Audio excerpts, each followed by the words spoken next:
कर रहे हैं आपको फिजिक्स के जो बोर्ड की एक्सपेरिमेंट फाइल है उसमें क्या क्या लिखना है, ठीक है ना। तो जो बोर्ड की एक्सपेरिमेंट फाइल है उसमें आपको 2 एक्सपेरिमेंट करने होते हैं और दोनों एक्सपेरिमेंट कितने कितने मार्क्स के होते हैं, 8 मार्क्स के एक्सपेरिमेंट होते हैं, ठीक है ना। तो बोर्ड की जो आपकी कॉपी आएगी उसमें आप जस्ट उसमें गिनती के 8 पेज होंगे। आपको पहले पेज में आपको अपनी फीलिंग्स लिखनी पड़ती है, जिसमें कि आपको रोल नंबर कितना है, आपका डेट क्या है, एग्जाम किस चीज का है। उसके जस्ट अगले पेज पर आपको लिखना होता है कि एक्सपेरिमेंट 2, ठीक है। फिजिक्स में 2 एक्सपेरिमेंट होते हैं। एक तो आपका होता है सेक्शन ए से, सेक्शन ए का मतलब है कि सारे के सारे एक्सपेरिमेंट रिलेटेड टू करंट के, ठीक है ना। और दूसरा होता है आपका सेक्शन बी से, और सेक्शन बी में होता है आपका रे वाले ऑप्टिक्स वाले या फिर ऑप्टिक्स वाले की बात कर रहा हूं। ऑप्टिक्स में एक और भी होता है और होता है पीएन जंक्शन डायोड वाला, ठीक है ना। तो ध्यान रखना आपको केवल 2 एक्सपेरिमेंट इसमें करने होते हैं, सेक्शन ए से एक्सपेरिमेंट और सेक्शन बी से एक्सपेरिमेंट। वो तो आपको टीचर बताएगा कि कौन से 2 आपको एक्सपेरिमेंट करने हैं उस समय जब आपका प्रैक्टिकल होगा। अब आते हैं सर बेटा प्रैक्टिकल में लिखना क्या क्या है, कौन कौन सी हेडिंग रखी जाएंगी। तो बेटा प्रैक्टिकल में जो हेडिंग रखनी है वो क्या क्या है, बस वही मैं आपको बता रहा हूं कि आपको दोनों ही एक्सपेरिमेंट में कौन कौन सी हेडिंग रखनी है। हाँ, और एक चीज और, आपको इस कॉपी में बर्बाद नहीं करना है स्पेस, पहली बार ध्यान रखिए। और आपको एक्स्ट्रा कॉपी नहीं मिलेगी, आपको इसी कॉपी में सब कुछ काम करना होगा। दोनों एक्सपेरिमेंट इसी कॉपी में करने होंगे। दूसरी बात, यदि आपके कहीं पर भी डायग्राम बनाना है या फिर कहीं A4 शीट लगी है तो आप उस A4 शीट को काटेंगे नहीं, पूरा पूरा स्टेपल करेंगे। और सबसे लास्ट बात, यदि ग्राफ भी लगा रहे हैं तो पूरे पूरे ग्राफ आपके इसमें स्टेपल किए जाएंगे, ठीक है, कॉपी के साथ में स्टेपल किए जाएंगे। अब आते हैं सर लिखना क्या क्या होता है। सबसे पहले जब बात करें तो आप लिखेंगे यहाँ पर एक्सपेरिमेंट नंबर 1, ऊपर लिखेंगे एक्सपेरिमेंट नंबर 1।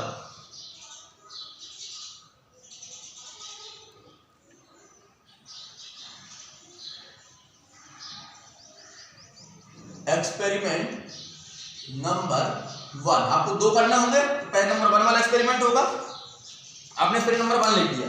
अब क्या लिखना होगा बेटा, जो आपको एम मिलेगा वहां पर तो आप लिखेंगे एम। पहली हेडिंग होगी आपकी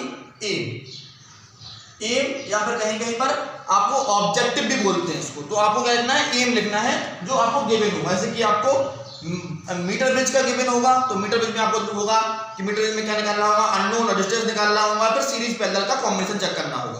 तो पहले एम हो गया। दूसरे नंबर की जो आपकी हेडिंग होती है, एम आपका होगा यहाँ पर पूरी लाइन पे आप लास्ट तक एम लिखेंगे अपनी कॉपी में। फिर दूसरे नंबर की जो आपकी हेडिंग होगी वो होगी अपरेटस रिक्वायर्ड। कौन कौन से आपने अपरेटस की जरूरत पड़ेगी, अपरेटस रिक्वायर्ड, अपरेटस रिक्वायर्ड, ठीक है ना बेटा। यानी कि इसमें आपने वोल्ट मीटर लिया, अमीटर लिया, ठीक है ना, मीटर ब्रिज लिया या फिर पोटेंशियोमीटर, जो भी आपने अपरेटस लिए वो आपको उसमें लिखना पड़ेगा अपरेटस रिक्वायर्ड। थर्ड नंबर पर आपको उसी कॉपी बोर्ड में ध्यान रखना, पहले एम लिखना है, फिर अपरेटस रिक्वायर्ड लिखना है, फिर थर्ड नंबर में लिखना है प्रिंसिपल ऑब्लिक फार्मूला। प्रिंसिपल या ऑब्लिक फार्मूला, यही हेडिंग रहेगी, ध्यान रखिए बेटा। Formula used. इस एक्सपेरिमेंट में आप कौन कौन सा प्रिंसिपल और कौन कौन सा फार्मूला यूज कर रहे हैं उसको आप छोटे फॉर्म में लिखेंगे, इतना डिटेल में नहीं लिखेंगे, हाँ, लेकिन कुछ जरूर लिखना जरूर है इसमें आपको।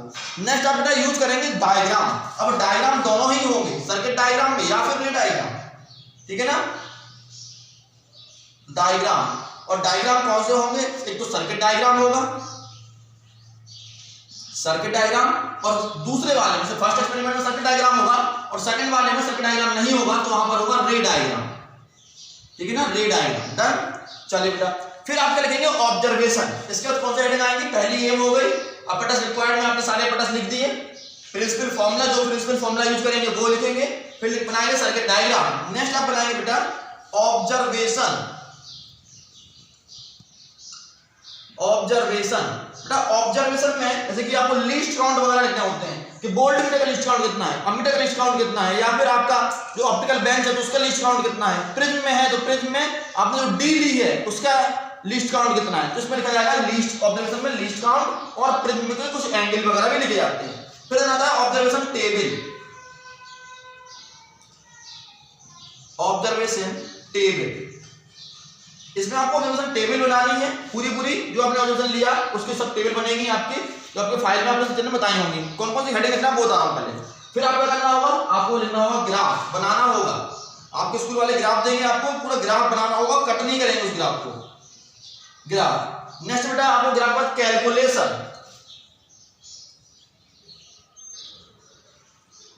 कैलकुलेशन। ग्राफ में जो ग्राफ बना देंगे उसको हेडिंग ग्राफ लिख देंगे इनक्लोज। ग्राफ क्या होगा? इनक्लोज होगा। फिर आप कैलकुलेशन करेंगे उसमें। देन आप क्या करेंगे बेटा? रिजल्ट लिखेंगे और लास्ट आपका होगा प्रिकॉशन। ठीक है बेटा?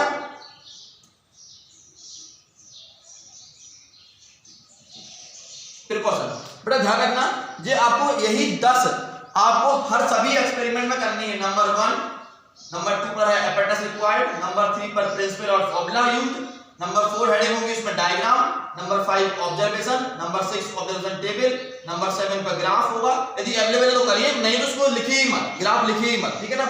नंबर 8 पर आपका कैलकुलेशन सभी में होगी, कैलकुलेशन होती है। नंबर 9 पर रिजल्ट और नंबर 10 पर प्रिकॉशंस, कोई भी चार सावधानियां जो आप उस एक्सपेरिमेंट में करते समय करते हैं। बेटा सेम काम आपको एक्सपेरिमेंट नंबर 2 में करना है। पहले एक्सपेरिमेंट नंबर 1 पूरा हो जाएगा, देन आप क्या करेंगे? एक्सपेरिमेंट नंबर 2 लिखेंगे। ठीक है ना? और दोनों ही एक्सपेरिमेंट आपके टीचर देंगे। ठीक है? तो आपको समझ में आ जाएगा कि कॉपी में, बोर्ड की कॉपी में किस किस हेडिंग को यूज करना है। आपकी फाइल पे सब कुछ लिखा होगा, आपकी फाइल पे लिखा होगा बीच में इसमें एपेटस के बारे में डिवीजन कुछ गिवन होगा। यहाँ पर ऑब्जर्वेशन से पहले आपको लिखा होगा प्रोसीजर कभी नहीं लिखते। ठीक है ना? नेक्स्ट एपेटस के बारे में डिटेल में कभी नहीं लिखेंगे, बस आपको यही हेडिंग लिखनी है आपकी कॉपी में, जो आपको बोर्ड को कॉपी भेजेंगे और जो आपको 8 मार्क्स दिलाएगी। एक एक्सपेरिमेंट 8 मार्क्स दिलाएगा और दूसरा फिजिक्स का एक्सपेरिमेंट भी आपको 8 मार्क्स दिलाएगा। अभी समझ गए होंगे आप? वेरी गुड, अच्छी तरह एग्जाम दीजिए। बेस्ट ऑफ लक, मिलते हैं नेक्स्ट वीडियो में। जय हिंद, गुड बाय।